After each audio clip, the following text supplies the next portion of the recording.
연예가의 궁금한 이야기 풍문으로쇼. 연예 이슈와 그 이면에 숨겨진 이야기까지 속속들이 전해드리겠습니다. 오늘은 어떤 핫한 소식들이 준비되어 있을지 본격적으로 시작해볼까요? 지금은 맞고 그때는 틀리다? 스타의 강제 전성기. 싹 다 갈아엎어주세요. 가요계는 뉴트로 재개발 중. 비운의 시간 여행자 양준일. 미국에서 서빙하다 받은 전화 한 통의 비밀. 한국의 마돈나 김한선. 29년 만에 뮤직비디오를 찍은 사연은? 걸그룹 센터 자리 노리는 추억의 책받침 여신이 소환됐다. 그동안 찍은 광고만 무려 500여 편. 원조 책받침 여신은 누구? 지금 풍문으로 들어쇼에서 공개합니다. 자, 오늘 스튜디오 분위기가 범상치 않습니다. 우리 하나 씨도 네. 무슨 신여성 같아요, 예전에. 그쵸? 예. 아이고. 개화기 때. 개화기. 그거 뭐죠? 하나 언니? 아이들 뽀뽀. 안녕. 뽀뽀뽀. 뭐 그러고 어울릴 것 같아요. 또 여기도 좀 봐주시죠. 아이고. 지현수 씨도 아주 그냥 아, 화려하게. 색깔이 오묘하네요. 예전에 80년대 압구정에서 많이 봤던 오렌지족 세대. 나이트 스타일.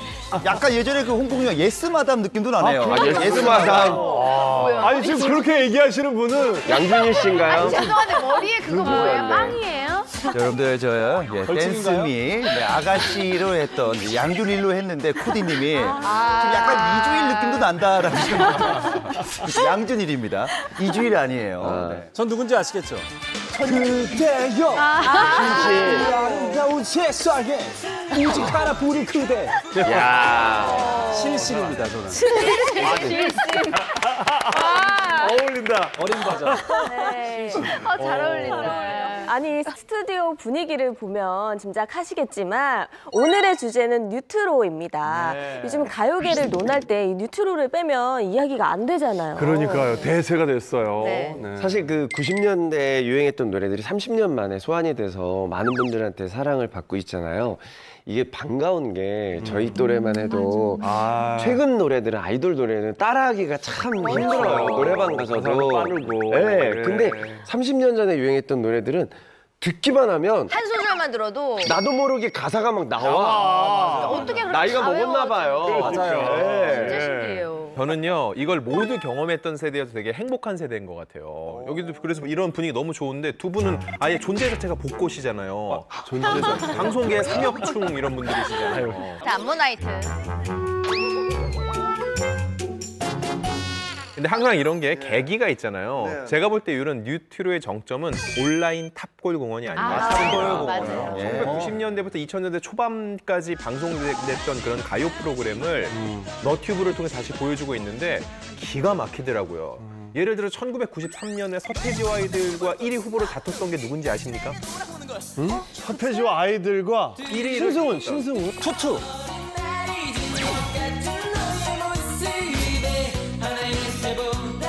김수희 씨입니다. 애모. 맞다. 심지어 김수희 씨가 이겼습니다. 서태지와 아이들을? 네, 그 김수희 씨랑 서태지와 아이들이 함께 서 있는 걸 보는 게 너무너무 아, 대박이야. 근데 이거를 중요한 건 그 당시 그걸 봤던 저나 이런 또래분들이 보는 게 아니라 요즘 10대들이 보면서 실시간 채팅을 해요. 근데 그게 마치 탑골 공원에 모여있는 할아버지들이 수다를 떠는 모습 같다고 해서 온라인 탑골 공원이라는 이름이 붙여진 거죠. 그렇죠. 그래서 온라인 탑골 공원이죠. 네네. 드라마도 네. 온라인 탁구공원처럼 요즘 너튜브에서 굉장히 인기가 복고, 많은데 복고 드라마. 제가 예전에 90년대 중반에 했던 그 남자세 여자 맞아요. 저도 돌려 다시 회자되고 있어. 후화성이 네. 나오더라고요. 네. 근데 최근에 제가 우리 채널에 터치 드라마를 하는데 메이크업 아티스트로 봤어요. 열연하고 너무 있는데 잘 어울리시더라고요. 본인이 열연하고 있어요. 저 그때의 기억이 잘 안 나서 그걸 보고 참고하고 있어요. 초심으로. 네, 그때 연기 스타일을 초심을. 제가 한동안 안 아직던가요? 했거든요. 미워 죽겠어 이거를 그때 거를 요즘에 하려니까 안 되더라고요. 그래서 한참을 보고 죄송 짜증 지대로다. 얼마나 좋아. 파리에서 살다 와서 그런지 그냥 파리지. 빨리 움직여. 네. 과거에 이 전성기를 맞았던 톱 가수들에게 이게 새로운 별명들을 붙여주고 있어요. 네, 네. 근데 이제 가장 대표적인 가수가 이정현 씨 같은 경우에는 조선의 레이디 가가라고. 아, 조선의 레이디 가가 노래가. 이정현 씨 있죠. 예. 그래서 탑골 현아라고도 이렇게 다 새로운 네. 맞아요. 재밌더라고요. 이정현 씨 하면 이거 아닙니까? 설마했던 네가 내릴 때 안 얄밉게 부르면 안 돼요? 아, 그때 그 여전사였어요. 막 이상한 거 막 쓰고, 그죠? 그때 그 모든 소품이 영구 아트에서 심영래 씨 그 회사에서 그때 만든 거예요. 소품에다 이거 단 뭐 이런 것도? 거, 뭐 전사, 테크노 전사 이런 게. 였잖아요. 아, 다시 그때로 돌아가고 싶네요, 진짜로. 예. 네, 너무 아니, 그 좋았습니다. 지금 황현진 씨도 지금 약간 연구 아트 느낌이 있어요. 머리에 빵이 예, 연구 느낌이 있어요. 양준일입니다, 여러분. 예. 예전에 리베카입니다. 보면은 리베카. 약간 패션의 완성은 역시 얼굴인 것 같습니다. 저랑 말이 친하지 않거든요. 사이가 별로 안 좋아요. 저희가 좀 친하지 아, 않은데. 훌륭합니다. 예. 해주면 되죠. 예, 예. 자, 그래서 오늘 풍문쇼에서도 무려 30년의 시간을 거슬러 온 추억 속의 스타가 와주셨습니다. 아, 저도 얼마나 반가웠는지 몰라요. 자, 어떤 분일지. 자, 모셔볼까요? 어서오세요. 누구야, 누구?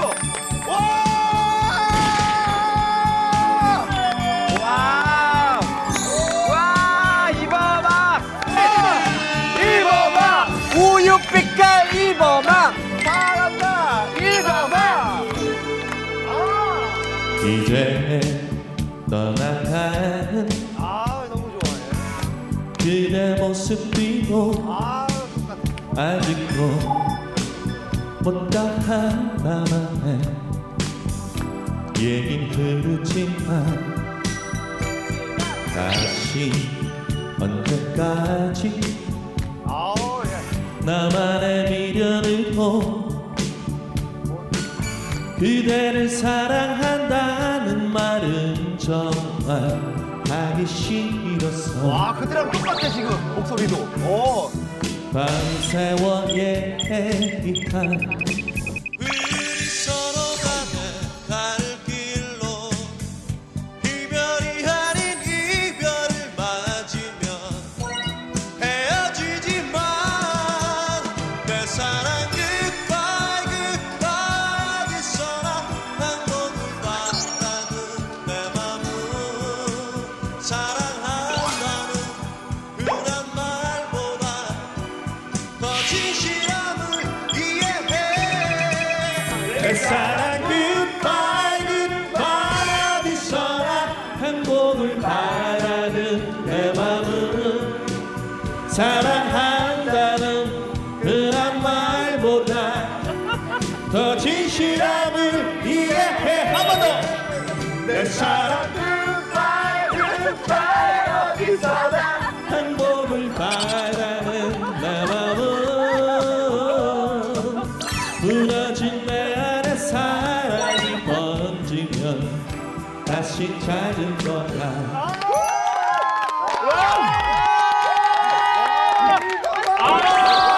아, 이범아! 아, 예. 이렇게 환영해 줄 줄 몰랐네요.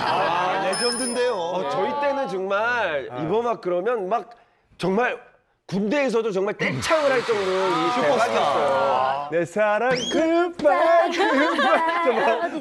아, 저거야. 아시죠? 기억하시죠? 안 하고 싶었는데 입에서 막 튀어나와. 내 사랑 goodbye, goodbye. 왜안 따라하세요? 다 외우시고. 모른 척하고 싶었는데. 나는 하나 씨도 사비에서. 사비에서 잘 위에서 안 보여서 따라하는지 다 몰랐어요. 따라했어요, 형님. 아, 명곡은 대단하시. 명곡이구나. 명곡이죠. 데뷔가 91년도. 네, 91년. 슈퍼스타예요. 예. 그 당시에 그러니까 데뷔하자마자 난리가 났죠. 난리가 났어요, 이 노래로. 난리죠. 이범학 씨가 그 당시에 얼마나 인기가 많았냐면요. 정말 대단했습니다. 이범학 씨랑 같이 1위 후보에 올랐던 가수가 누구냐면 누굽니까?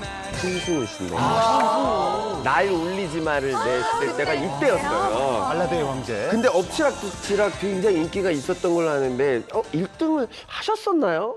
그러니까 제가 4주 만에 1, 2위 결정전을 올라갔는데 신승훈 씨의 방금 말씀하신 날 울리지 날 마였어요. 울리지 마. 아우, 노래 근데 때문에. 그 전에 날 울리지 마가 1위였고 제가 1, 2위 들어가서 제가 1위가 됐어요.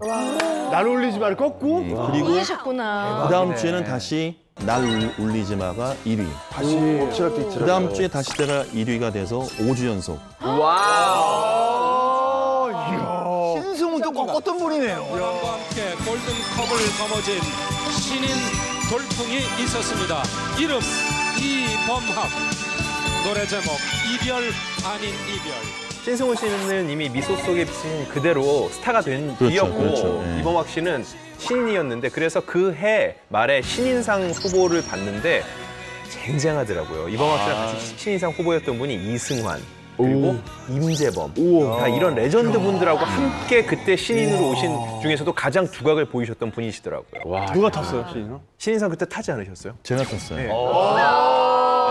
이승환하고 방송사마다 좀 틀리니까 제가 데뷔가 가장 늦어서 사실은 그때 신인상 후보가 심신, 신승훈, 윤상. 와, 대박이다. 이거. 진짜 세다. 근데 MBC에서는 제가 이제 신인상을 타고 본상을 이 세 명은 이제 본상으로 들어가죠. 데뷔가 제가 가장 늦었기 때문에.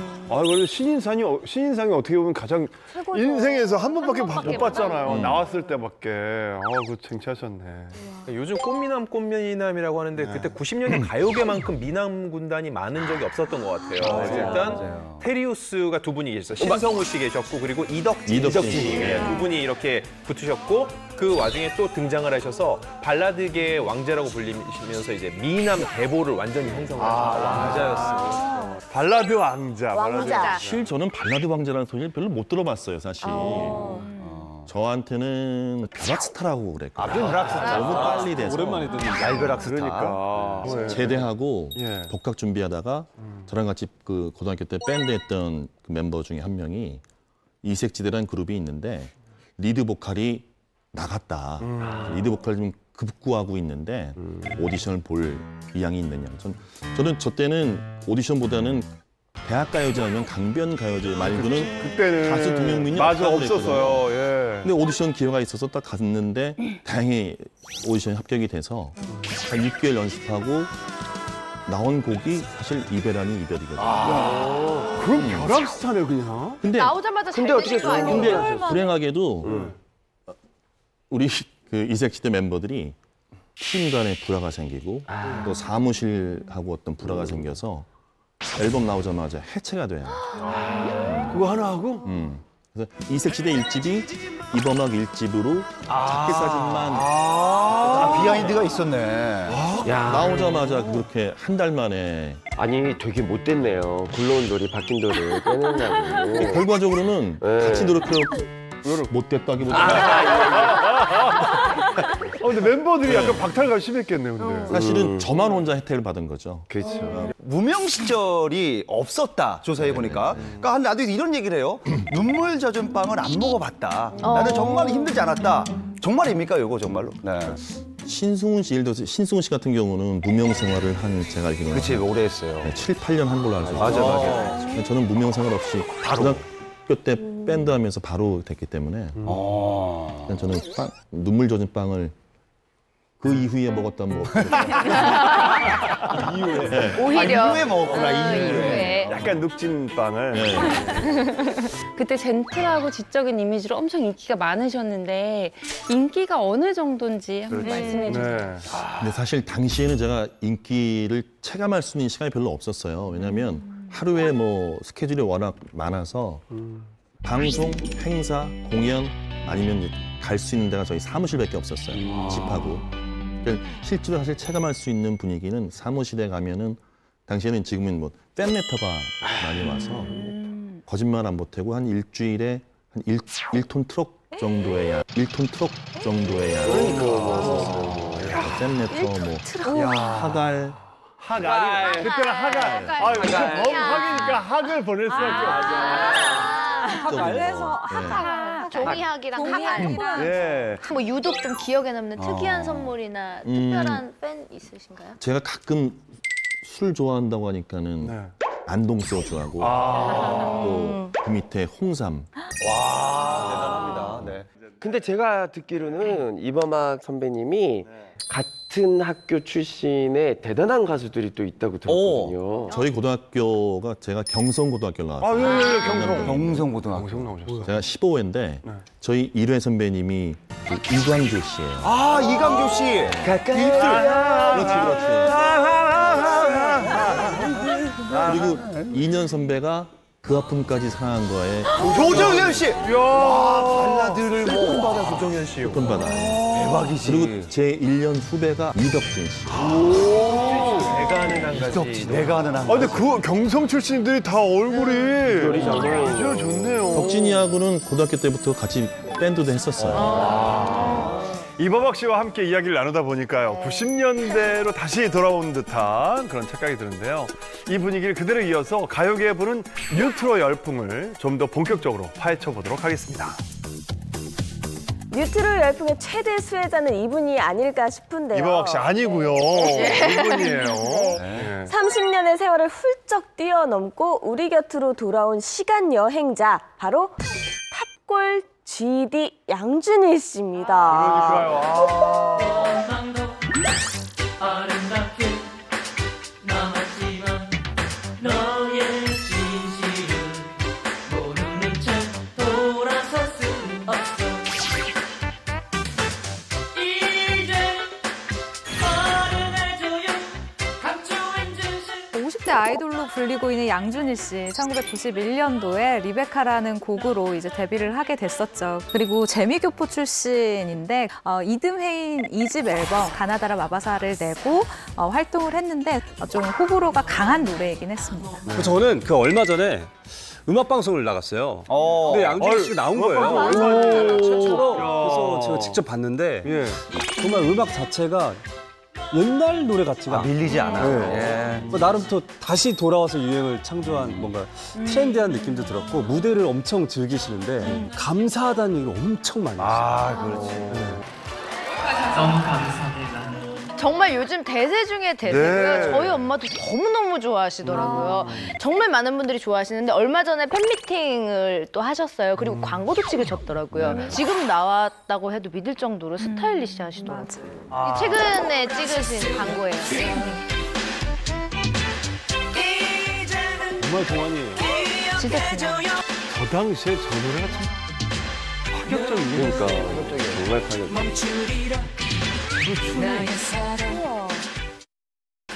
야. 멋있으세요. 저는 얼마 전에 뵙고 왔거든요. 양준일 씨를. 12월 31일 날 팬미팅이 열리기 전에 기자간담회가 있었는데 저게 갑자기 잡혔어요. 기자들이 엄청 짜증이 날 만도 한데 나왔더라고요. 그냥 대사라는 걸 느낀 건데 제가 일찍 좀 갔는데 이미 앞에 팬들이 어마어마하게 있는 거예요. 왜냐면 팬미팅은 훨씬 더 훈데도 미리 와 있는데 오신 그 여성분들 중에 적잖은 분들이 모피를 입고 그렇게 모피 입고 오시는 분도 있지만 요즘 막 10대 막 패딩 입고 오시는 분들도 굉장히 많았다면서요. 맞아요. 그런 친구들도 있고 그래서 그 팬미팅 앞에는요. 정말로 그냥 다양한 연령층이 있었고 각 세대별로. 네, 굉장히 독특한 풍경이었어요. 양준일 씨가 빅뱅의 지드래곤이랑 많이 닮으셨잖아요. 너무 똑같더라. 그래서 탑골 공원에 GD라는 그 별명이 있다고 하더라고요. 아 진짜로 닮았다. 와, 이건 너무 똑같다, 이거는. 저거 봐, 너무 똑같아. 아 진짜 닮았다. 와, 이건 너무 똑같다, 이거. 같은 사람 같아. 그러니까 저 당시 한쪽만 걸치는 게 거의 정상적이지 게 안 보일 때. 진짜 파격이었지. 저 때는 상상도 못했어요. 못했죠. 이상한 선풍. 그러니까 이제 진짜 요즘 스타일이다 진짜. 맞아. 저런 머리에 두건이라든지 저런 것도 진짜 요즘 스타일이잖아요. 근데 진짜 가죽 자켓, 와. 지금 딱 홍대 나가면 사실 저런 친구들 정말 많아요. 너무 세련됐다. 네, 두 분이 얼굴만 닮은 게 아니라 패션 감각도 굉장히 닮았어요. 그리고 이 양준일 씨 같은 경우 키가 한 178cm 정도 되거든요.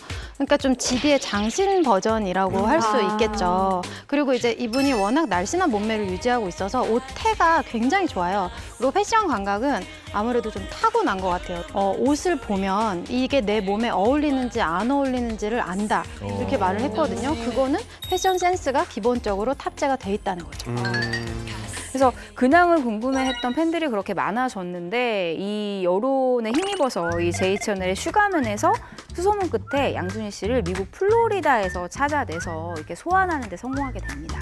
대단하네요. 사실 한국에 안 오려고 그랬대요. 왜냐면 자기가 가족이 있고 어린 아이가 있는데 자기가 이걸 당장 서빙을 안 하면은 밥을 못 생활이 먹으니까. 안 되니까. 네, 그래서 자기 이걸 해야 된다고 했는데 그런 걸 모두 도와준다는 약속을 받고 오게 됐는데 이런 결과가 나올 줄은 정말 보기 힘들었어요. 결혼은 했어요? 네. 했구나. 근데 슈가맨이 끝나고 나서도 사실 그 식당에서 서빙을 하셨어요. 근데 다시 그 돌아가서, 전에는 맞아요. 네. 한국인들이 아무도 자기를 못 알아봤는데 이제 슈가맨 방송 이후로 다 알아보잖아요. 그래서 서빙을 하는데 영광이라고 막 사람들이 이러면서 환대를 해줬대요. 근데 지금은 이제 그만두셨어요. 한국에 이제 완전 내려오시려고 준비 중이시니까. 진짜로 이범학 씨도 자극될 것 같아요.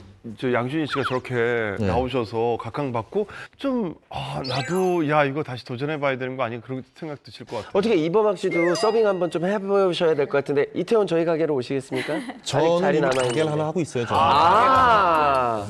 같은 사장 CO끼리 또 그런 콜 서빙 담당이에요. 저는. 어떤 류의 해물 요리인데요. 해물 요리. 한 5년 됐어요. 양준일 씨가 지금은 굉장히 큰 주목을 받고 계신데 안타깝게도 그 활동 당시에는 대중적인 성공을 거두지는 못했다고 해요.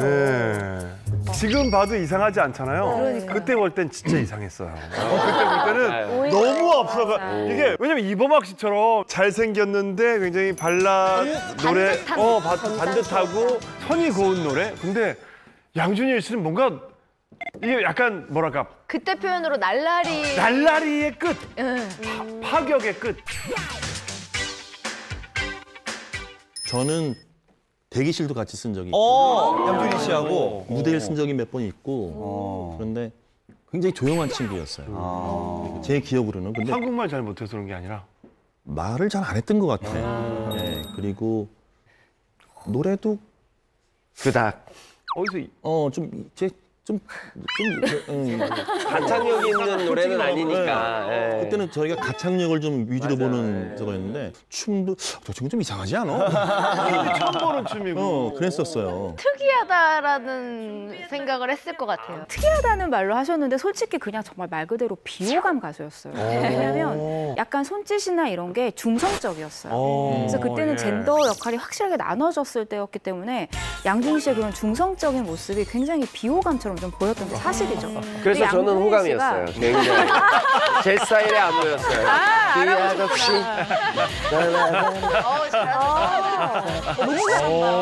잘해. 머리가 똑같이 할수 있어요. 기게 해가지고 묶어가지고 하면 그럼요. 진짜 춤은 왜냐면- 똑같겠는데요?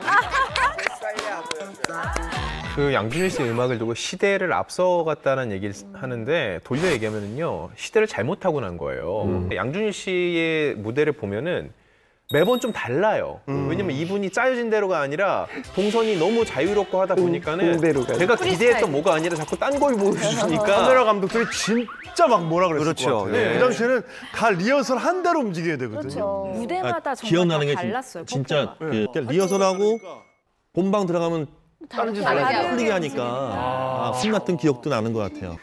양준일 씨는 예쁘장하게 생기긴 했어요. 맞아요, 맞아요. 근데 독특해. 이렇게 머리도 그때 곱슬머리에 이렇게 묶고 이렇게 몇 개 풀고 단추를 셔츠 단추를 느낌 나죠, 마이클 잭슨. 이게 그래서 약간 비호감일 수 있겠다 싶어요. 사실 대부분 다 정장이었거든요. 정장에 거의 뭐 구급 공무원처럼 입으셨잖아요, 거의.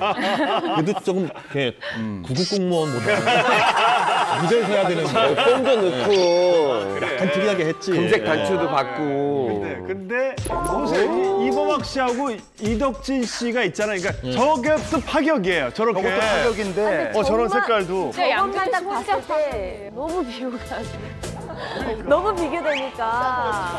그때 분위기랑 너무 튀지 않나요? 저희 때는 그 친구가 미국에서 왔어? 미국에서 살았어? 아 그럼 뭐 그럴 수 있겠구나 그러고 넘어갔을 뿐이죠. 네. 그랬던 것 같아요. 그때 보면은 댄스 리듬의 아가씨라는 노래가 있는데 당시에 좀 너무 퇴폐적이라는 이유로 그 댄스요? 네, 그렇지. 방송 심의에 걸렸었어요. 지금으로서는 좀 이해하기 어려울 수도 있거든요. 근데 영어 가사가 너무 많다는 것이 이유였습니다.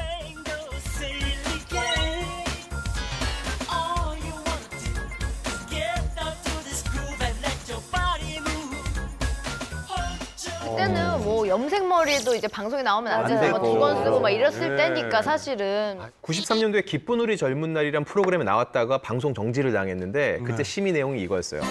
무분별한 외국어 및 비표준어 발음 구사로 청소년의 건전한 정서 함양 및 바른 언어 생활을 저해시켰다. 이때 방송 정지를 얼마나 당했을 것 같으세요? 한 달? 3개월.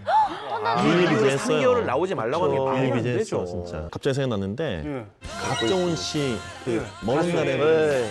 그 형, 정훈 씨도 있다. 맞아. 네, 그 형도 미국에서 좀 맞아. 맞아 미국 근데 출신이에요. 네. 그 양준일 씨랑 비슷한 경우지 예를 들면 그 리허설 도중에 뭐가 안 맞은 거예요. 그러니까 저쪽에서 마이크 저기 열고 이제 말씀 톡백 열고 얘기하는데 욕을 한 거야. 박정훈 씨한테 욕을 하니까 끝나고 그 국장실에 올라갔어요. 네, 올라가서 제가 왜 사람들 앞에서 이렇게 욕을 먹어야 되는지 이유는 모르겠습니다. 사실 짐작감이 정당한 얘기거든요. 그렇죠.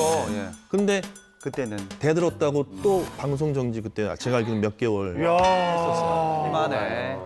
네. 알았구나. 많은 분들이 그럼 영어 뭐 한국말 좀 못한다고 방송 정지?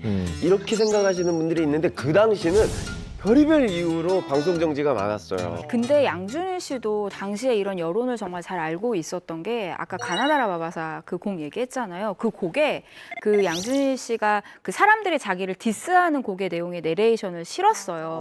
뭐 이렇게 머리가 기냐? 어쭈 귀걸이까지 했어. 와 너무 잘 어울린다. 멋있어. 뿅가. 야 여잔지 남잔지 모르겠다. 그러니까 모든 게 다 좀 독특하고 시대를 앞서가는. 네. 앞서간다는 생각을 오히려 정작 본인이 한 적이 없고 그냥 한국하고 안 맞는구나라고 단순하게 생각을 했대요. 그럼에도 불구하고 자기 스타일을 바꿀 생각은 없었다고 합니다. 정말 그래도 꿋꿋하게 활동을 하던 이 양준일 씨에게 가수 활동을 접을 수밖에 없는 아주 결정적인 사건이 발생합니다. 왜요?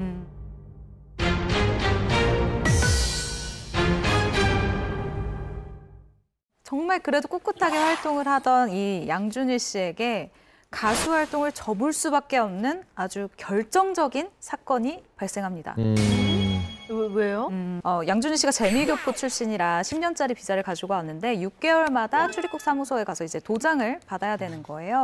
그런데 또 도장을 받을 때가 돼서 내가 한국말이 좀 서툴다 보니 지인과 함께 이 출입국 사무소에 함께 가게 됩니다. 근데 이 여권을 들고 간 이 지인이 도장을 못 받았어 이렇게 나온 거예요. 그래서 왜 못 받았냐라고 물어봤거든요. 그 이유가 그냥 너 같은 사람이 있는 게 싫다라고 이야기를 했대요. 그래서 양준일 씨가 그럼 나 같은 사람이 어떤 사람이냐라고 물어봤더니 외국 사람이 한국에 와서 한국 사람의 일자리를 뺏는 게 싫다라고 이야기를 해버린 거죠. 그래서 1993년도에 다시 미국으로 들어갈 수밖에 없었다라고 합니다. 이게 J채널 휴가면에서 밝힌 내용인데요. 지금 와서 사실 이거를 뭐 어떻게 증빙할 수는 없지만 적어도 30년 만에 한국에 돌아온 이 양준일 씨가 굳이 논란일 수 있는 이런 얘기를 꾸며서 하지는 않을 것 같아요. 그럼요. 결과적으로 적어도 불이익을 받았던 어떤 사안은 있었던 것 같아요.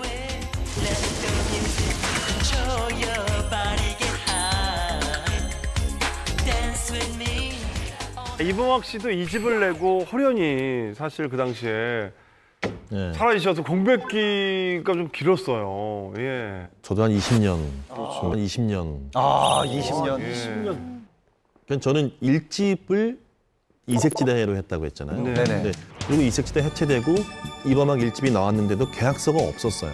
그 당시엔 그랬다니까. 근데 2집 하면서 이렇게 문제가 생겨서 PR을 안 해주는 거야. 사무실에서. 그래서 PR을 안 해주고 거의 저를 이렇게 놔버리고 나가려고 그러면 또 계약서 얘기하고 그러니까 한 1년 이상을 허송세월을 한 거죠, 저도. 그래서 이제 계약이 끝나고 94년도가 딱 됐는데 너무 상처를 받아서 이럴 바에는 나도 어려서부터 음악을 했고 그러니까 내가 직접 음악을 만들어서 제작을 해서 정당하게 어떤 평가를 받아봐야 되겠다는 생각으로 시작을 했는데 하다 보니까 그게 1년, 2년, 3년 그래서 이제 20년 될 줄 몰랐죠. 그러니까요. 예. 너무 오래됐다. 예. 파란만장한 삶을 살았던 양준일 씨가 슈가맨을 통해서 또다시 한국을 찾게 됐는데요. 이때만 해도 이렇게까지 반응이 뜨거울 줄은 그러게요. 본인도 모르고 우리도 그렇지. 몰랐어요. 맞아요. 예. 한국에서 그 식당으로 전화를 했대요. 한국에서 이렇게 난리가 났는데 그분은 거기서 서빙하고 계시면 안 된다고. 빨리 보내달라고. 그래서 써니 사장님이 그래서 보내주셨군요. 그래서 써니 사장님이 처음에 갈 때는 너 갔다 올 때 동안 자리를 그대로 줄 테니까 다녀와라고 배려를 해주셨는데 이번에 한국 올 때는 이제는 여기 오지 마라고 보내주셨어요. 이야. 거기 가서 정착해서 잘 돼야 돼라고 얘기를 했어요. 서운한 분이 되게 좋으신 분인 것 같아요. 그렇게 다시 돌아온 한국에서 또 양준일 씨가 믿을 수 없는 일을 겪었다고 하는데요. 네. 양준일 씨가 이제 연예인처럼 이제 미용실에 헤어 메이크업을 딱 받으러 갔는데 한 여성 팬분이 오셔가지고 사진 좀 찍어달라고 한 거예요. 그래서 이제 얼떨떨해하면서 이제 사진을 같이 찍고서 이제 나중에 알고 보니 그 사진을 찍어달라고 했던 여성 팬의 정체가 다름 아닌 바로 김희선 씨였다고. 와, 대박이다. 김희선 씨가. 양준일 씨는 정작 김희선 씨가 그렇게 유명한 배우인지 집에 가서 알았대요. 양준일 씨가. 한국에서 이제 같은 계속 지내지 시기가 아니었으니까. 않으셨으니까. 저는 오히려 여기서 좀 짠한 느낌이 드는 게 양준일 씨가 김희선 씨를 몰랐다면은 그동안에 한국 TV는 거의 안 봤다는 그렇지. 얘기예요. 한국을 등하시했네. 그러니까 한국을 멀리할 수밖에 없었다는 느낌이 들어서 상처를 짠해지네. 미안하네요. 예. 근데 김희선 씨는 양준일 씨를 옛날에도 알고 있었고 지금도 나오고 나서도 너무 좋아하니까 사진 찍었던 거예요. 예. 아무튼 그 김희선 씨 말고도 신현준 씨나 이지혜 씨 같은 분들이 정말 팬심으로 표현을 많이 하고 응원을 하고 지지를 해주셔서 양준일 씨가 어느덧 이제 연예인계의 연예인이 된 것 같은 느낌이에요. 그러니까요. 예. 사실 저만 해도 뭐 수시로 양준일 씨 무슨 뭐가 영상이 올라오면 계속 찾아보게 저도 되고 한 번만 이러니까 뵙고 싶어요, 진짜. 신드롬이에요. 네. 신드롬이에요. 예. 그런데 사람들이 수많은 가수들 중에서 왜 유독 양준일 씨에게 열광을 하는 걸까요? 그러니까요. 왜? 이보영 씨도 있는데 왜? 어떻게 생각하세요? 감사합니다. 네. 예. 근데 제 생각에는 물론 양준일 씨도 양준일 씨이지만 요즘에 뭐 뉴트로 이런 게 자꾸 나오는 게 10대들이 지금 나오는 음악으로만 충족될 수 없는 뭔가가 있는 것 같아요. 정답이야. 그 빈 곳들이 옛날 감성이 콕 찔러주는 게 아닌가. 거기에 이제 양준일 씨가 딱 맞춰진 거죠. 제가 보기엔 그런 게 있지 않나 음식으로 생각이 들어요. 따지면 깊은 맛이 약간 부족한. 거기에 깊은 맛을 자극한 게 예전 음악이다. 최근에 보면은 10대들한테는 아이돌이 있고 2030한테는 위로하는 존재로 펭수가 있었잖아요. 중장년층들이 기댈 곳이 양준일이라는 아이콘이 생긴 것 같아요. 아 그래요. 예. 편한 느낌이 너무 좋아서 맞아요. 지금 40, 50대 저희 뭐 친구나 언니들도 다 같은 말을 하는 게 그렇죠. 편한 느낌 때문에 뭔가 힐링이 된다라는 말을 많이 해요. 되게 순수해 보이시잖아요. 고맙다는 마음이 넘쳐서 진짜 사랑한다는 말 자체가 자연스럽게 나와요.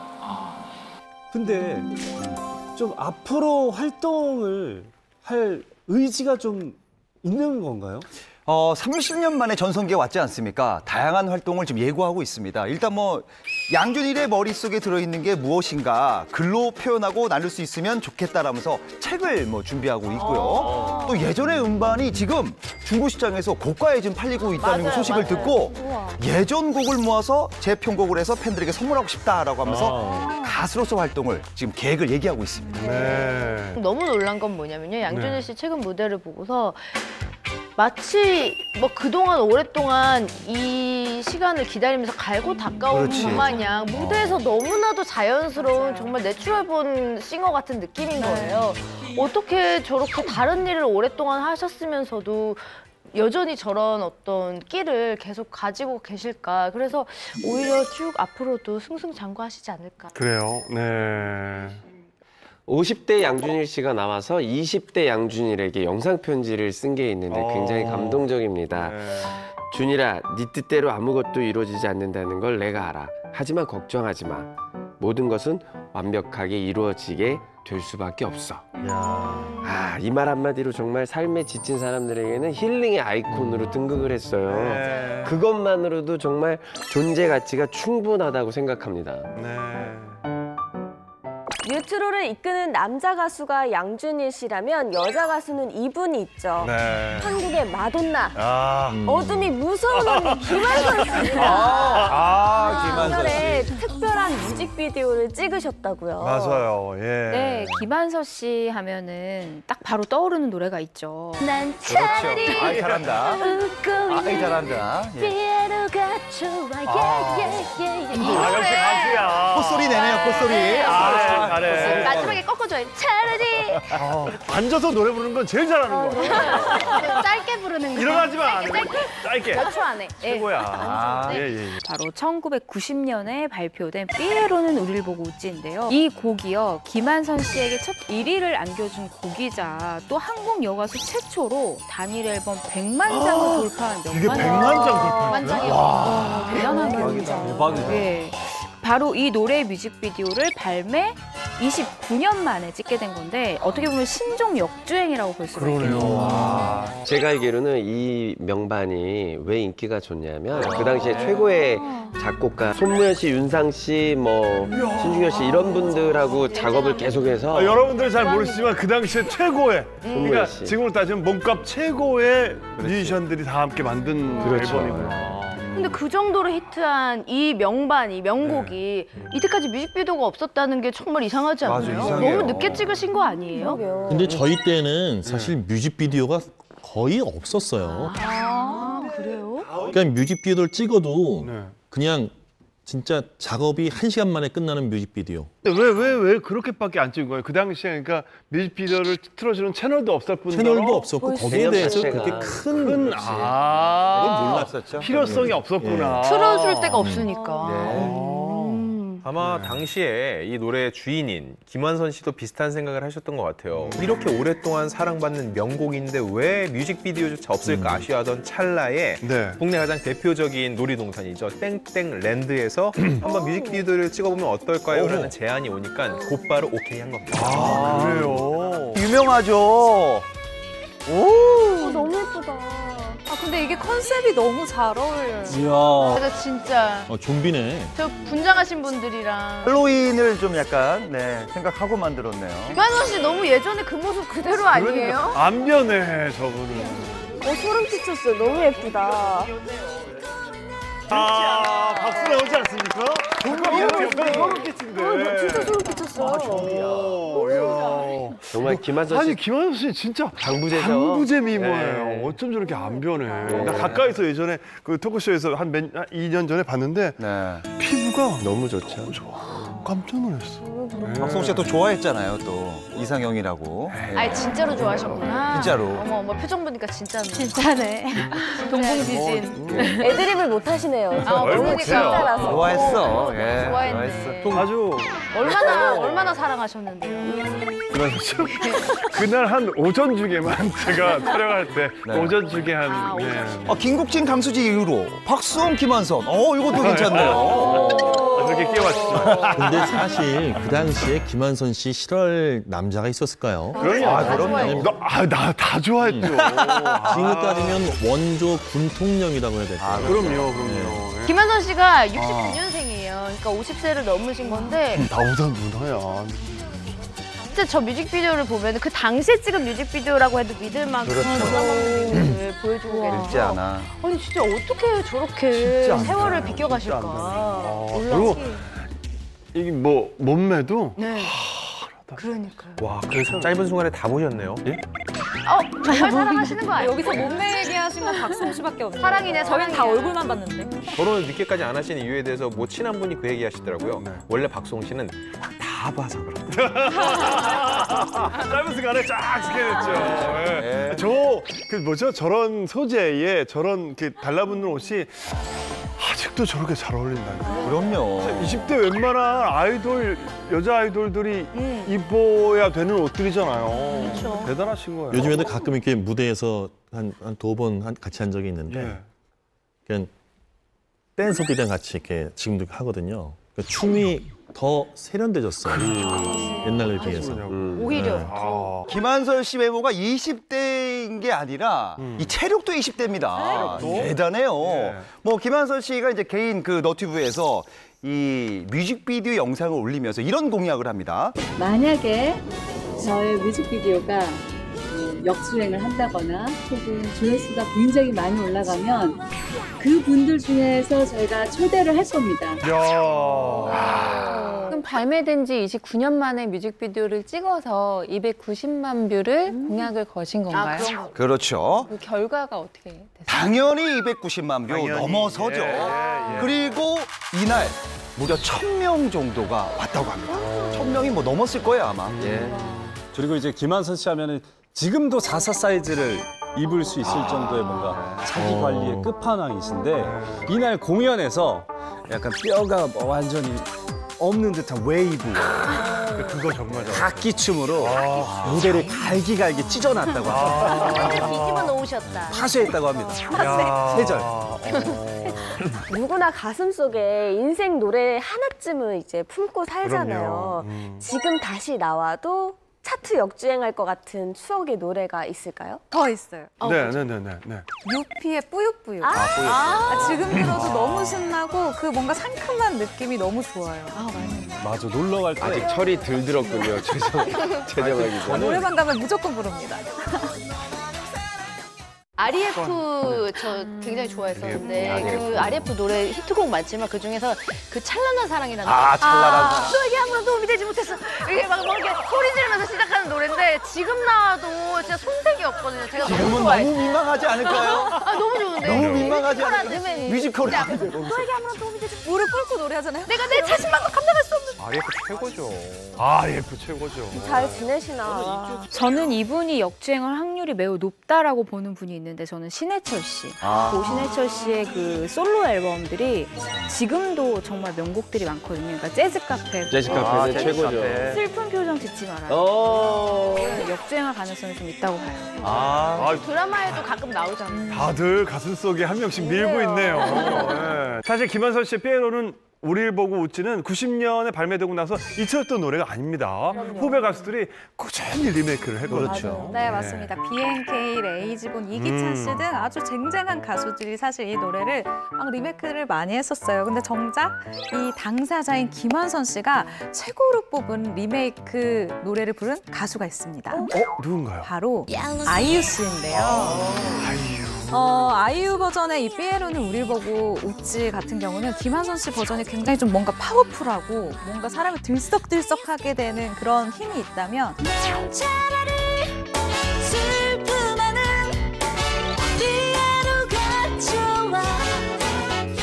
아이유 씨 버전의 이 노래는 뭔가 좀 더 감성을 건드는 그런 노래였었던 것 같아요.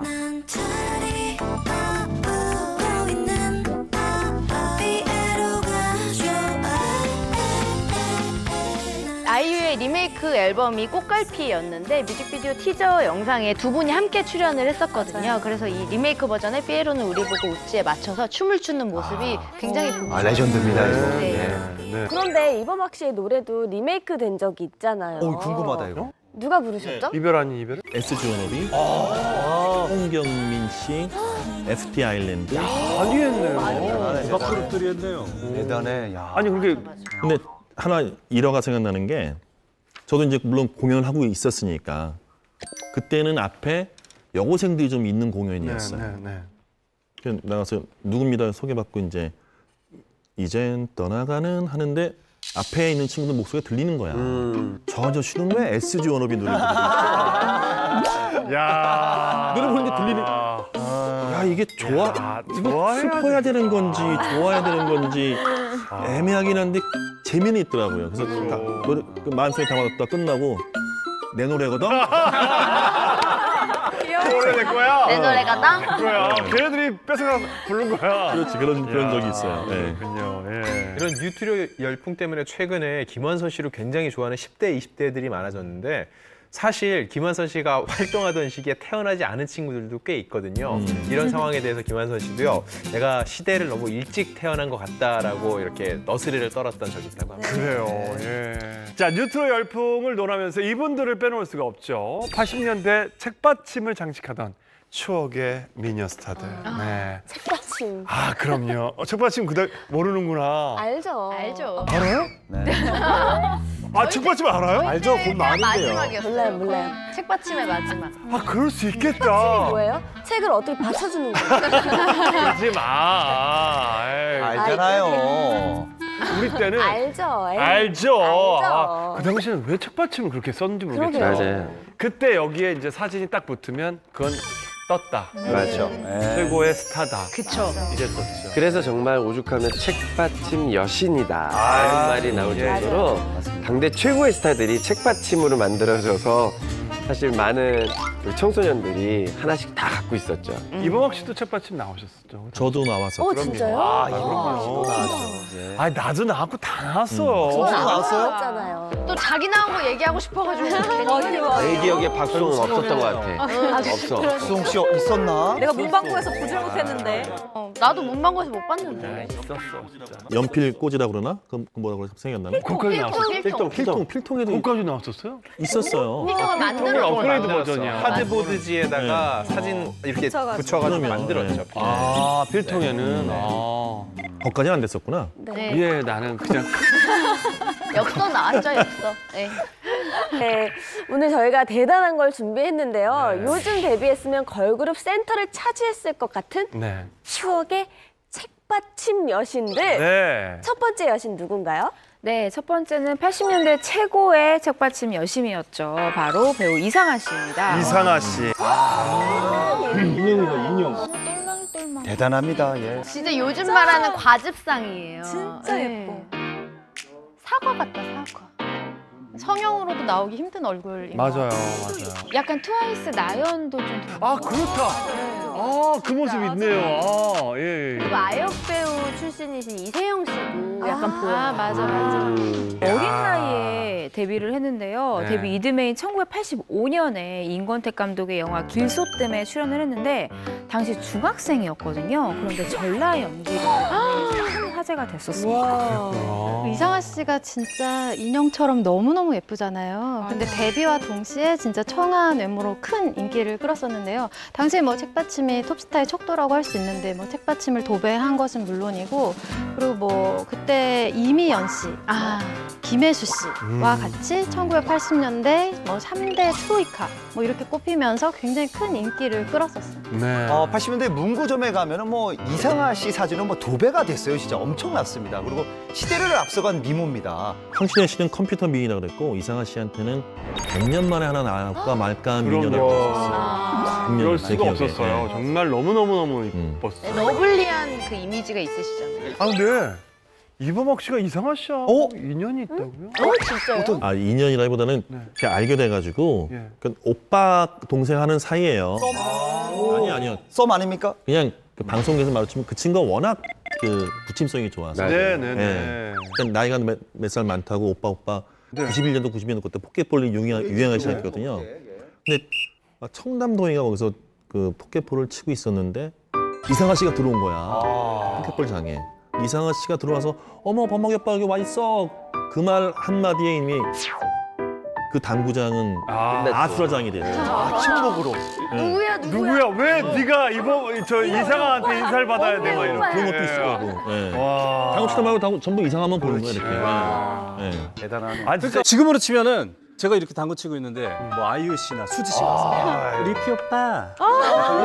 이거예요. 난리 나죠. 그런 거죠. 그거예요. 예. 이상아 씨는 단순한 책받침 여신이 아니었다고 합니다. 광고계까지 접수한 원조 CF 요정이었다고. 네. 80년대 광고는 이상아가 나오는 것과 나오지 않는 것으로 구분한다라는 말이 있을 정도로 들었는데 그 시기에 한 500편 정도 찍었어요. 500편이요? 500편. 의류 CF 광고 같은 경우 마지막에 나오는 이상아 씨를 보기 위해서 사람들이 모여 있었다는 얘기가 있을 정도였다고 하는데요. 네? 요거 브랜드 많이 입었죠. 생랜드. 야. 반가워요 여러분 화질이 저 세상 화질이네. 그렇지.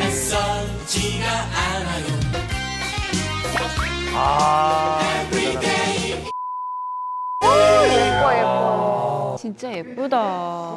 네, 얼마 전에 T채널 예능 둥지 탈출 3에 딸과 함께 출연을 하셨었는데 네. 따님분도 미모가 굉장하시더라고요. 그래요? 네. 뭐 어디 가겠습니까? 그 미모가 완전 최강 동안 미모 이상아 씨 앞으로 흥하셨으면 좋겠습니다. 네. 데뷔하면 걸그룹 센터 자리를 차지하고도 남을 이 원조 책받침 여신 또 누가 있을까요? 제가 소개시켜드릴 이분은요 네. 원조 청순이고요. 이분은 책받침으로 쓰지만은요 혹시라도 연필에 그 흑연이 묻을까봐 제대로 받칠 수 없었던 그런 분입니다. 책받침을 받칠 수 없었다. 그렇죠. 책받치지만 그 역할 할 수 없었던 이 노래 나오면 다 하실 거예요. 바람아 멈추어다. 전 지금도 불러요. 예뻐요. 지금 봐도 너무 지금 봐도 너무 예뻐요. 현대미 인상이다. 세련되게 생겼어요. 세련되게 생기셨어요. 이미연 씨 이미지도 있지 맞아, 않아요? 맞아. 네. 소녀시대 유나 씨 또 느낌이 있어요. 네? 오히려 유리 씨 느낌이 있는데. 1987년에 데뷔했고 1년 먼저 데뷔한 김완선 씨랑 쌍두마차였는데 맞아요. 섹시는 김완선이고 청수는 이지연 씨였죠. 맞아요. 그러니까 뭐 이지연 씨가 청수를 만들었기 때문에 강수지, 하수빈 씨가 존재한 거예요, 실제로. 정말 뭐 청수는 원조예요, 원조 할머니. 거의 보면 원조, 원조로 갑니다. 데뷔곡이 네. 그거였을 거예요. 만날 수 없잖아. 맞아요. 느낌이 중요해. 난 그렇게 생각해. 그 곡이었을 거예요. 청순 여고생 가수로 많은 사랑을 받았던 이지연 씨가 연예계 데뷔는 어떻게 하신 건가요?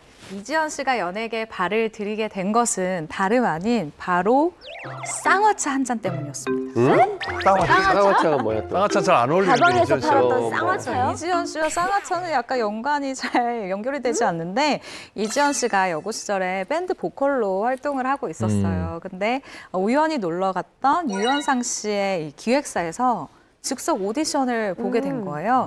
막 노래를 불렀는데 유연상 씨가 이지연 씨의 노래를 듣고 나서 회사 위층 다방으로 좀 올라가자라고 해서 위에 있는 다방으로 올라가게 됩니다. 그러면서 유연상 씨가 여고생인 이지연 씨에게 쌍화차를 내어주면서 자네 가수 해볼 생각 없냐라고 물어봤대요. 그래서 이때 이후로 본격적으로 가수 준비를 하게 됐다라고 합니다. 예. 이지연이란 보석을 발굴해준 유연상 씨한테 정말 감사 인사를 꼭 드려야 될 것 진짜 같다는 좋아. 생각이 드네요. 그 당시 이지연 씨 인기가 얼마나 대단했냐면 말이죠. 팬레터를 하루에 200에서 300통을 매일 받았다고 합니다. 그리고 스타 그 책받침 모델의 단골 모델이기도 했는데요. 책받침 모델은 그 당시 아무나 하는 게 아니었습니다. 정말 피비 케이지, 소피 마르스, 홍콩의 왕조야. 왕조야 빼놓을 뻔했네요. 이지연 씨가 그 대열에 합류하는 거죠. 그렇습니다. 남학생들은 다 첫사랑의 아이콘. 그렇죠. 이지연 씨 책받침 다 있었고요. 이 정도 미모면 이지연 씨 때문에 상사병을 앓았던 남자분들이 수두룩했을 것 같아요. 왜 아니겠습니까? 사실 연예인들 중에서도 굉장히 많은데 그중 대표적인 연예인이 바로 잭스키스 은지원 씨예요. 은지원 씨가 한 M채널의 그 해피타임이라는 이 프로그램에 출연해서 이런 이야기를 했는데요. 이지연 선배님 때문에 상사병에 걸렸다. 꿈에도 나타나 어디 그런 사람 없나 찾아다녔다라고 밝힌 적이 있는데요. 그만큼 이지연 씨 인기가 엄청났었다라는 거죠.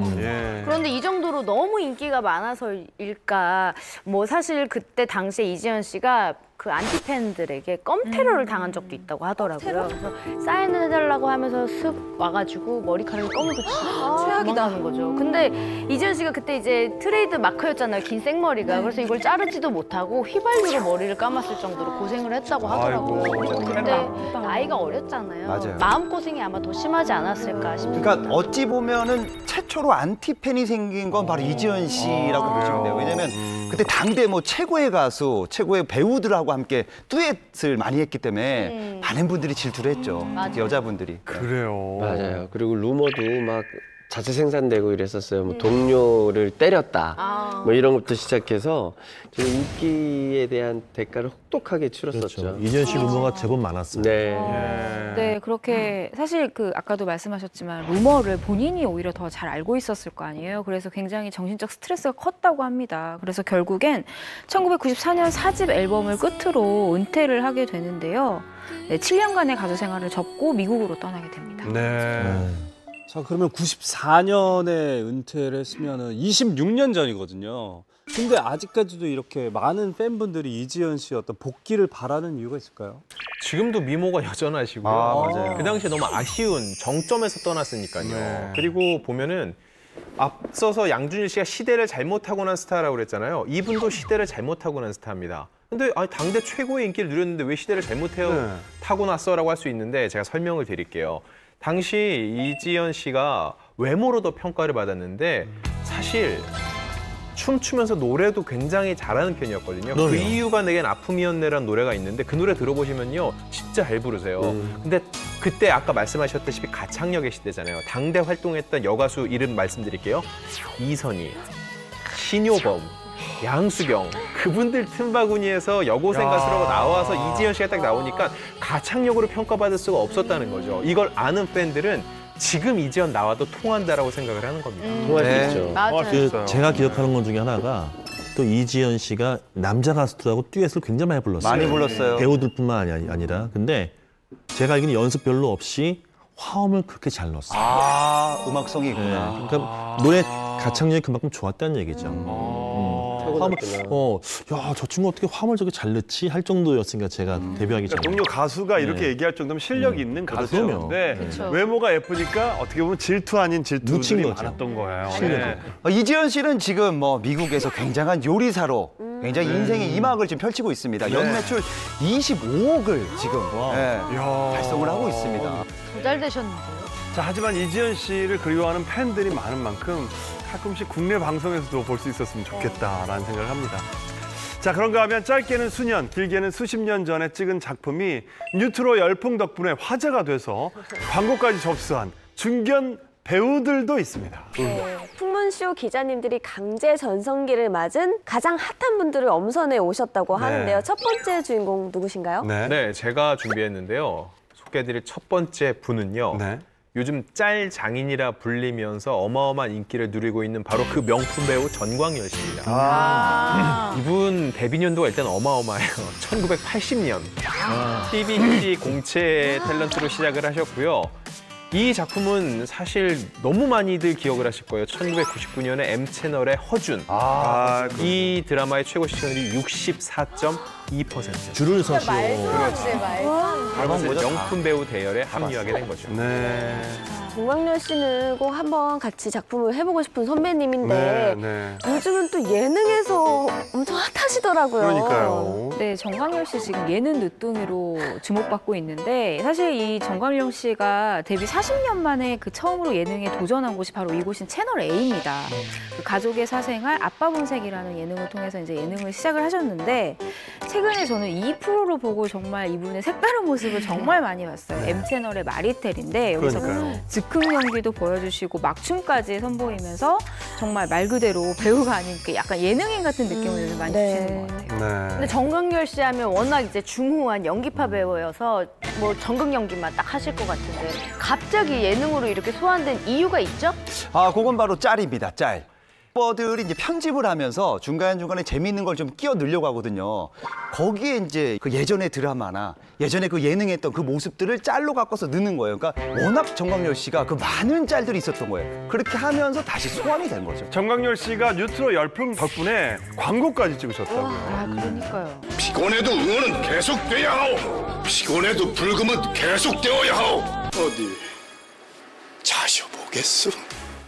정광열 씨가 얼마 전에 예능 프로그램에서 그 빵광열 짤을 한 번 더 재현을 해서 그게 또 엄청 화제가 됐었어요. 맞아요. 그게 인상적이었던 게 막 접신이 돼야 된다고 하면서 이건 행복한 감정을 갖고 해야 됩니다. 막 이렇게 얘기를 하면서 감정을 막 추스리다가 갑자기 막 눈물을 막 글썽거리면서 빵을 집어넣는데 너무 웃긴 거예요. 그래서 그 넘치는 끼를 보면서 아 진짜 배우는 아무나 하는 거 아니구나 이런 생각을 다시 하게 됐어요. 맞습니다. 그런데 도전은 아무나 할 수 있습니다. 그래서 저희가 준비를 했어요. 자, 저희가 크림빵을 자, 우리 PD님이 저한테만 예, 요거 얘기하시고 아무한테도 얘기 안 했습니다. 요거를 한번 우리가 연기에 도전을 한번 사실 전문가도 계시지만 또 도전하신 분들이 여기 계시고 예, 해보시면 한 번씩 한번 어떻게 적절한 상황을 하나씩 드려볼까요?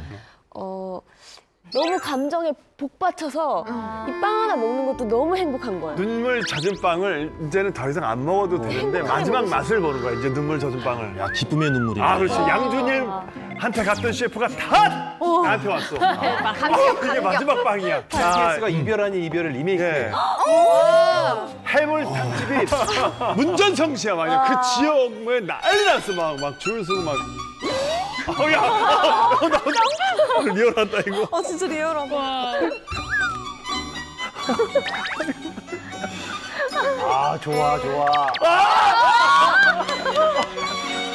아, 좋아. 아, 좋아. 연기 너무 잘하시다. 크림이 너무 잘 야, 마지막까지 크림을 맛보면서, 야. 자, 그렇다면, 그래도. 예, 베테랑이죠. 터치 배우. 네. 저요? 한번 볼까요? 자, 뿌아종 갑니다. 빵아종. 정말 여러분 새해 여러분 새해 여러분 새해 빵 떴어. 빵 드세요. 야, 이거 쑥 들어온다. 들어왔어. 어울린다. 그럼 저는 새침한 서울 여자. 살찌만 서울 여자.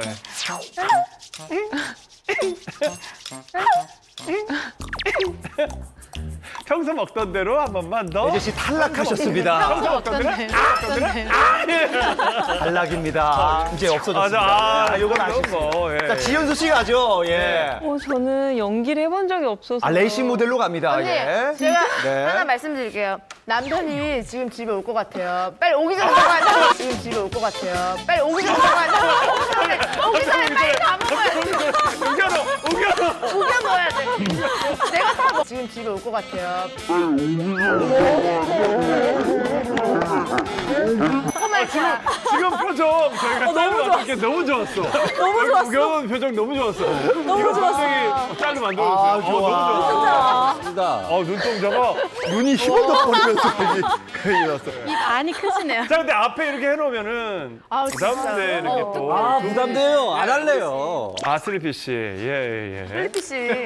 눈물 젖은 빵은 누가 원조 뭐래도 아닙니까? 지금 현재 그냥 먹어도 충분히 눈물 젖어 상황적으로 눈물을 흘리는 벌써 시작했어. 벌써 불쌍해. 뭐야? 저랑 벌써 쓴다. 벌써 쓴다. 벌써 쓴다. 뭐야? 눈물 나. 빨아먹는다, 빨아먹어. 일주일치 빵. 녹여먹이. 내일까지 먹어야 빵을 돼. 녹여먹는구나. 오늘도 또 빵이야? 아까 먹어야지. 보기만 해도 눅눅해. 저 빵. 이제 그만 먹고 남겨놔야겠다. 가져간다. 자, 그렇다면 우리 하윤진 씨. 예. 마지막 주자.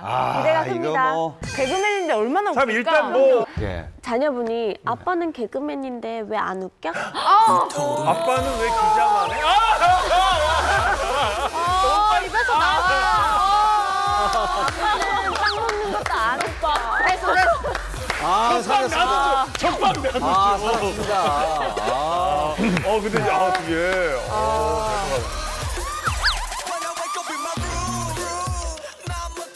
좋아. 빵 드세요.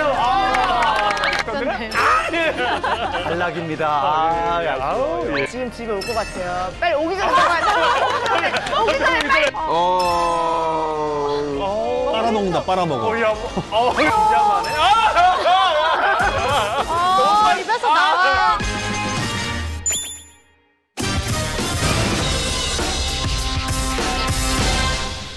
자, 뉴트로 열풍 덕분에 행복한 강제 전성기를 누리게 된 중견 배우 또 계시죠? 네, 정말 최고의 강제 전성기를 누리고 있는 배우인데요. 네. 김은수 씨. 최고죠. 진짜 최고죠. 대세죠. 네, 예. 이분이 서울예대 연극과 출신이에요. 근데 이제 1996년에 깡패 수업을 시작으로 해서 한 70편의 영화와 40편의 드라마에 출연을 한 어마어마한 필모그래피의 소유자입니다. 네. 데뷔 24년차 배우인데요. 이 강제 전성기를 가져다준 영화는 바로 타짜인데 이 13년 전에 찍은 영화 속 캐릭터 곽철용이 24년 만에 이 너튜브에서 재생산이 되면서 다시 전성기를 누리고 있습니다. 네. 네, 타짜가 개봉했을 때는 수많은 주조연 분들이 주목을 받았지만 김응수 씨가 연기했던 곽철용이라는 캐릭터는 크게 관심을 좀 받지 못했었거든요. 그런데 영화 개봉 13년 만에 이렇게 뒤늦게 재조명받게 된 이유는 뭔가요? 이 영화 타짜에서 네. 곽철용이 등장하는 씬은 고작 13분밖에 안 된다고 하더라고요. 근데 그 곽철용이 하는 대사 한마디 한마디가 되게 임팩트가 있어서 그래서 이렇게 인기가 많은 건가 싶기도 해요. 맞아요. 네, 맞아요. 그러니까 아우 저는 이건 먹고 3단계로 가. 먹고 더블로 가. 특히 묻고 더블로 가 하는 그 이 대사. 맞아. 정말로 선풍적인 인기를 누리면서 곽철용 댓글놀이라는 하나의 문화까지 형성을 했습니다. 이게 묻고 더블로 가를 영어로 이제 막 해외 팬들이 이렇게 해석한 게 있었는데 정말로? 묻고 더블로 가잖아요. 묻고 go to the blue 이렇게 한 거예요. 그래서 이게 오히려 막 그것 때문에 더 이 대사가 화제가 된 걸로 저도 알고 있어요. go to the blue, 에스크레. 그 김응수 씨가 한 방송에서 그 본인이 말씀하시기로는 개그맨 이진호 씨가 원래 타짜를 엄청 좋아해요. 그걸 대사를 다 외우고 있거든요. 근데 한 이 프로그램에서 개그맨 이진호 씨가 이 곽철용의 대사를 이렇게 하면서 성대모사 같은 걸 하면서 아이언 드래곤이 뜬 것 같다라고 이렇게 말씀을 하셨어요. 그래요? 네, 제가 생각했을 때도 그 대사의 영향이 굉장히 큰 것 같아요. 근데 보면은 이 곽철용이라는 캐릭터 자체가 굉장히 남성성이 강한 인물이잖아요. 근데 뭐 어이 젊은 친구 신사답게 행동해 뭐 이런 대사도 있고 젊은 친구 신사답게 주문해. 또 거기서 이제 좋아하는 여자 화란이라고 나오는데 그 화란이한테 가서 막 나 깡패 아니다 화란아 하면서 뭐 맞아. 나도 적금 붓고 뭐 보험 들고 그렇게 산다 뭐 이런 대사가 있어요. 그런 되게 순정파 그런 면모가 있단 말이에요. 팍팍한 현실을 살아가는 좀 사람들의 마음을 뭔가 묘하게 좀 관통하는 지점들이 있었던 것 같아요. 그런 부분들이. 그 캐릭터가 거의 곽철용 신드롬화 되고 있잖아요. 예. 아무튼 우리 전성기를 다시 맞으신 김응수 씨가 최근에 모든 CF, 뭐 치킨이 됐든 햄버거까지 이 곽철용 캐릭터로 다 접수를 하셨다는. 그러니까요. 예. 요즘 정광열 씨, 김은수 씨처럼 이렇게 중견 배우들이 광고계 블루칩이 될 수 있었던 이유는 뭘까요? 연기를 너무 잘하시는 분들이에요. 잘하시죠. 예. 맞아요. 응수 형님 하더라도 대한민국에서 안 해본 역할이 없을 정도일 거예요. 연기를 너무 잘했기 때문에 어떤 걸 쏜다 할지라도 다 짤방이 될 수 있는 그게 일단 돼야 되지 않을까 싶네요. 네, 광고 회사들이 주로 모델을 선정을 할 때 저한테도 이제 전화가 와서 물어보더라고요. 네. 이를테면 뭐 박송 씨를 모델로 하고 싶다 싶은 경우에 연락 왔었어요? 그러니까 그러한 경우에 박송 씨 실제로 어떠냐. 그러니까 왜 약간 사고를 칠 만한 사람인지 이런 거를 미리 조사를 되게 많이 해요. 근데 이제 이 중견 배우분들 보면은 약간 좀 사생활도 굉장히 안정적이고 뭐 화목한 가정 꾸리고 계시고 뭔가 사고 칠 위험이 굉장히 적잖아요. 그러니까 광고계에서도 이런 분들이 딱 떠오르면은 큰 고민 없이 이렇게 할 수 있는 부분들도 있는 것 같아요. 광고주들은요 항상 2049를 생각을 해요. 왜냐면 그들이 TV를 보든 어떤 문화 콘텐츠를 통해서 자기가 좋으면 지갑을 여는 나이대들이거든요. 근데 이런 중견 배우들 같은 경우는 워낙 중장년층들한테 인지도가 높은 반면 젊은 층한테는 상대적으로 적은 편인데 이런 짤 등을 통해서 그들 사이에서도 인지도가 높아지고 인기도 상승하니까 자연스럽게 광고주들이 선호할 수밖에 없는 대상이 되는 거죠. 네.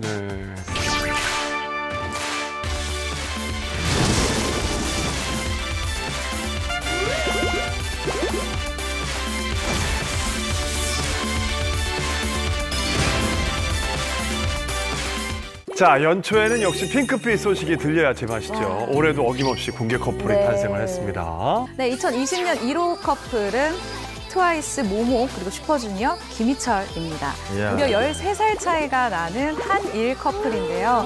열애설이 불거지자 7시간 만에 열애를 인정을 했어요. 최근 호감을 느끼고 만나게 됐다라고 양쪽 소속사에서 공식적인 입장을 냈습니다. 김희철 씨가 2005년에 데뷔를 했어요. 그래서 지금껏 한 번도 열애설이 없었습니다. 근처에도 안 왔었는데 참 이번에는 모모 씨와의 그 풋풋한 사랑 인정을 했네요. 사실은 나이를 따지면 벌써 30 중반이 이렇게 살짝 넘어가고 있는데 이쯤 되면 사랑도 하고 연애도 할 때죠. 네, 트와이스가 2015년에 데뷔를 했잖아요. 그 모모 씨는 트와이스 멤버인데요. 뭐 굉장히 춤솜씨가 뛰어나고 그리고 성격이 아주 밝아요. 그래서 되게 더 사랑스러운 매력이 있는 것 같고요. 그리고 특히 이제 트와이스의 유명한 노래가 있잖아요. 치얼업이라는 노래가 있잖아요. 거기서 브릿지 파트였던 부분 조르지 마. 어디 가지 않아. 그 부분에서 굉장히 매력을 발산을 했어요, 모모 씨가. 그래서 그때 좀 남성 팬들이 확 더 늘어난 것 같아요. 두 분 다 아이돌이잖아요, 어쨌든. 이 아이돌이 공개 연애를 하는 건 정말 쉬운 일이 아니었을 텐데 공개 연애를 인정을 했고요. 또 4일 후인 지난 6일에 모모 씨가 직접 이제 쓴 손편지 4장을 이렇게 직접 공개를 했는데요.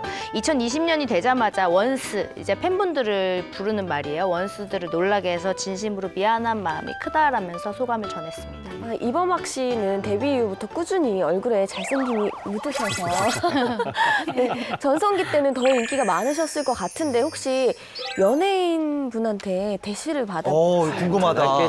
이범학 씨 스캔들이 연예인하고 스캔들이 사실 없어요. 없었구나. 근데 저 때는 끝나면 바로 집으로 가는 좀 뭐가 있으면 예. 회식 전 같은 게 없었어요. 회식이 예, 없었구나. 진짜로. 그게 제일 후회돼요. 어떤 연예인하고 안 사귀어본 거? 친구들이 물어보잖아. 친구들이 친한 친구들이 만났냐? 너 누구 사귀어봤냐?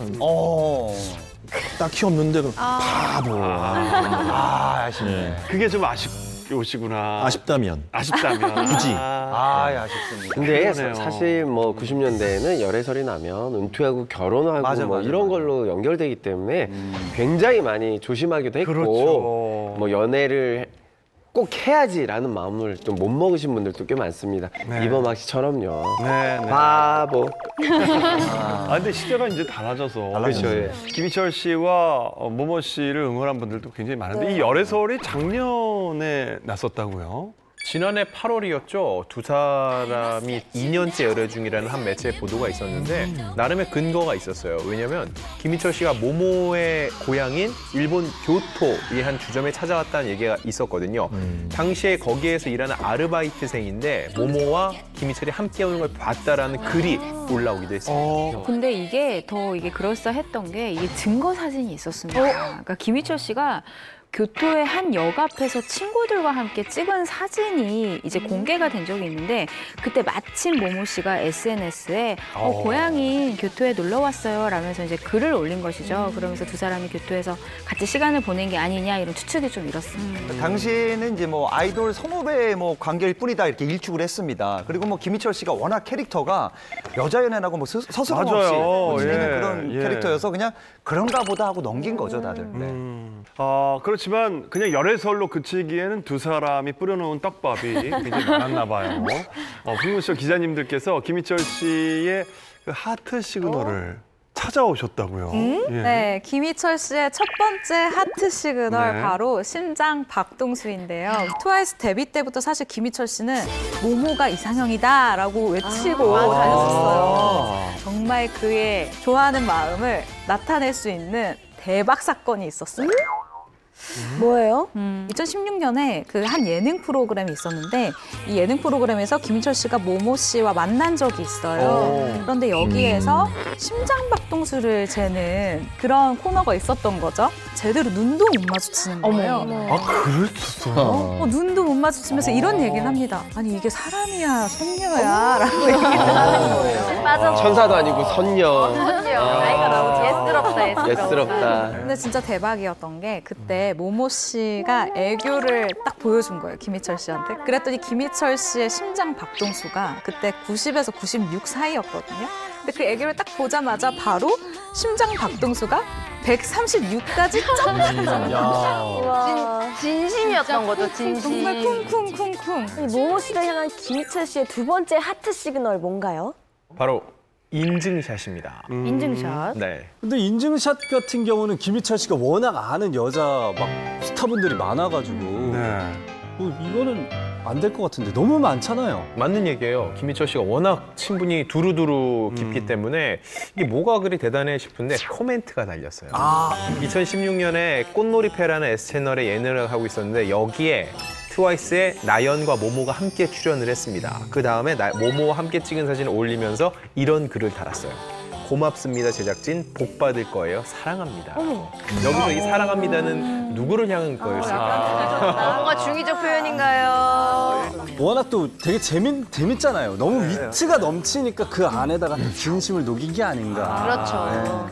이뿐만이 아닙니다. 2018년 11월 3일 제2채널에 아는 형님의 이제 출연한 모모와 함께 찍은 인증샷을 올리면서 샵 내 마음속의 기획사 JYP 샵 뭔지 알지 요거를 썼습니다. 알겠네요 이제. 뭔지 알지? 이거 예. 자, 어쨌든 김희철 씨가 이렇게 알고 보니까 순정남이었네요. 자, 그러면 모모 씨는 속마음을 표현한 적이 있나요, 김희철 씨? 살짝 있었습니다. 이 모모 씨가 아는 형님에 출연을 했을 때 희망짝꿍으로 김희철 씨를 지목을 했는데 이유를 뭐라고 밝힌 줄 아세요? 네. 뭐였죠? 뭐라고? 삐질까봐. 이게 무슨 뭐였죠? 뭐라고? 삐질까봐. 이게 무슨 삐질까봐. 뜻이겠어요? 나도 오빠한테 마음이 있어 이거잖아요. 야, 이 친구들 정말 재밌게 노네요. 귀엽다, 귀여워. 깜찍하다. 깜찍하게 노네요, 우리 김희철 씨. 최근 제가 볼 때는 호감이라는 건요. 요즘 단어로 치환하자면 썸이에요. 정말로 그래요, 우리 사겨요. 오늘부터 1일이라고 한 건 최근일 수 있겠지만 호감은 되게 오랫동안 보여왔잖아요. 적어도 이번에는 양 소속사에서 정말 팔 걷어붙이고 막아도 둘이 못 받아들일 정도로 아주 깊은 관계이기 때문에 이제는 인정한 게 아닌가 싶습니다. 그래요. 김희철, 모모 씨도 처음엔 커플 부인했었지만 결국에 인정을 했고 과거에도 좋은 오빠 동생 사이나 선후배 사이라고 하다가 딱 걸려서 인정하게 된 커플이 많았지 않습니까? 최근 또다시 열애설이 터진 초특급 스타들이 있죠. 네, 연인 사이가 아니라고 부인을 했는데 열애설을 넘어 이번에는 결혼설이 난 분들이 있습니다. 바로 T채널 사랑의 불시착에서 열연 중인 현빈 씨와 손예진 씨입니다. 다들 아시다시피 두 분의 열애설은 작년 초로 거슬러 올라가는데요. 원래는 2018년 9월에 영화 협상에서 한 차례 만남이 있었는데 그때 촬영 공간이 달라서 영화 찍는 동안 사실 많이 이렇게 붙어있을 시간은 없었어요. 근데 작년 1월에 두 사람이 미국의 한 마트에서 함께 장을 보는 모습, 이 사진이 공개되면서 열애설에 본격적인 불이 붙은 거죠. 네, 우리도 공개했었잖아요. 네, 물론 이때 당시 그 소속사에서는 이렇게 얘기합니다. 미국에서 지인들과 함께 만나 밥을 먹은 것이라고 열애설을 부인했는데 이제 두 사람이 이제 드라마에서 만났잖아요. 그래서 많은 분들이 저 뭐야 하면서 관심 있게 지금 보고 있는 거죠. 네, 현빈 씨랑 손예진 씨가 지금 드라마 사랑의 불시착에 같이 출연 중이잖아요. 근데 이제 이 드라마 제작 발표회 현장에서 그때 이미 열애설이 나고 난 뒤였거든요. 그래서 같이 작품 찍는데 열애설이 좀 영향을 미치진 않았냐 이런 질문이 나오니까 현빈 씨가 그거는 열애설은 이제 웃어 넘겼던 일이다 이렇게 얘기를 하면서 그게 작품을 선정하는데 어떤 영향을 미치거나 그거에 대해서 불편하거나 이랬던 적은 없었던 것 같아요. 오히려 다시 한번 호흡을 마시고 싶었던 상대 배우였었고 근데 이런 기회가 없고 그래서 너무나 그냥 흔쾌히 기분 좋게 이 작품을 선택을 했습니다. 그래서 그런지 여러 추측 기사가 정말 난무하고 있는데요. 드라마가 끝나면 곧 결혼을 할 것이다. 저도 실제로 이 이야기를 들은 적이 있는 게 패션 쪽 관계자들이 저랑 한번 만난 적이 있었는데 그때가 드라마 들어가기 훨씬 전이었어요. 근데 저한테 그 둘이 드라마를 찍는데 근데 둘이 드라마 찍고 나서 결혼 준비를 할 거라던데? 라는 이야기를 하는 거예요. 그래서 이건 또 뭐지? 라고 하면서 취재를 좀 해볼까라는 생각을 한 적이 있었는데 오히려 지금은 결혼설과 결별설이 동시에 터진 상황이라 결별설도요? 네, 결별설이 함께 터졌어요. 그래요? 네. 드라마 촬영은 끝났어요? 촬영하고 있어요. 하고 있어요. 이 너무 소문이 디테일하게 났어요. 정확히 뭐냐면요.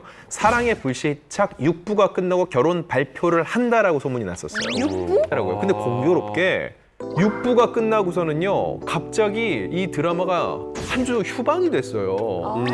대외적으로 밝힌 거는 그냥 작품의 완성도를 높이기 위해서라고 했는데, 사실 이런 찌라시가 돈 뒤이면 일부러라도 휴방을 시키면 안 되는데 6부 끝나고 공교롭게 된 거예요. 뭔가 있지 않고서는 이런 식의 공교로운 일이 있을 수 있겠냐고 사람들이 추측을 하다 보니까 결혼설, 결별설이 저는 설로 또다시 나온 게 아닌가 싶은 거죠. 네, 레이디 조인 씨가 중간에 방송용은 정말 부적합한 오이! 그 리액션. 야, 그거 짤로 그냥 엄청 돌아다니겠네. 그거 옛날에 우리 코미디에서 쓰던 거 아니에요, 옛날에? 오이? 깜짝 놀랐어. 오재미 선배님이 와요. 촬영 중임을 잊고 너무 놀래서. 아, 옛날 사람이에요, 오잉은. 오이? 오이? 오이? 손예진 씨가 보면은 그런 게 있는 것 같아요. 그 예전에 뭐 작품 할 때도 그랬고 어떤 남자 배우랑 워낙 케미가 좋고 하니까 뭐 제 찌라시 같은 것도 많이 돌고요. 제 주변 사람들도 저한테 예를 들면 정혜인 씨랑 드라마 했을 때도 손예진이랑 정혜인이랑 진짜 사겨? 이런 걸 저한테 되게 많이 물어봤었거든요. 많이 물어봤죠. 예. 그리고 이제 현빈 씨 소속사에 바로 연락을 해서 물어보니까 아니라고 얘기를 해서 제가 이제 좀 집요하게 아니 지금 모두가 맞다고 하는데 왜 당사자들만 아니라고 하시나요? 이러니까 아니니까 아니라고 합니다. 이러면서 유유를 하시더라고요. 그래서 좀 약간 죄송했는데 어쨌든 소속사 양측 모두 전혀 사실 무근이고 이건 루머다. 이게 너무 이제 좀 케미가 좋다 보니까 사람들이 그렇게 얘기를 하는 것 같다고 입장을 밝혔습니다. 그래요, 예. 저 죄송한데 홍석천 씨 왜 이렇게 씁쓸해 보이죠? 나라 이름 보자마자. 네. 이게 사실이 아니길 바랍니다. 누구 때문에? 현빈 씨. 아, 정말. 저랑 같은 마음이에요. 예. 손예진 씨가 얄미워요? 매우.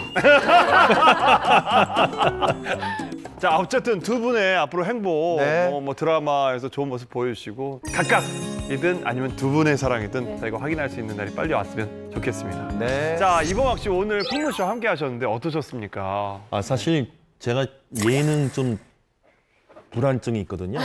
그래요? 예. 전혀 못 느껴요. 되게 잘하시는데. 근데 정말 있었어요. 근데 오늘 이게 가족 같은 분위기인지 몰랐어요. 너무 정말 일단 처음 나올 때 등장할 때부터 그 환호가 쭉 이어져서 얘기하고 막 옛날 얘기하니까 너무 좋았습니다. 아유, 좋았어요. 다음에 꼭 다시 모실 수 있는 기회가 있었는데. 혹시 올해 계획 있으세요? 올해 지금 새 앨범, 그러니까 앨범이라기보다는 신곡을 준비하고 있고요. 올해 안에는 꼭 낼 예정이에요. 네. 네, 지금까지 연예계에 부는 뉴트로 열풍을 파헤쳐봤는데요. 추억 속에 소환된 스타들을 보면서 하루 동안 고단했던 몸과 마음이 힐링되는 시간이 되셨으면 좋았겠습니다. 네. 풍문으로 들었쇼 다음 주에도 더 재밌는 소식으로 찾아오겠습니다. 여러분, 감사합니다. 감사합니다. 수고하셨습니다.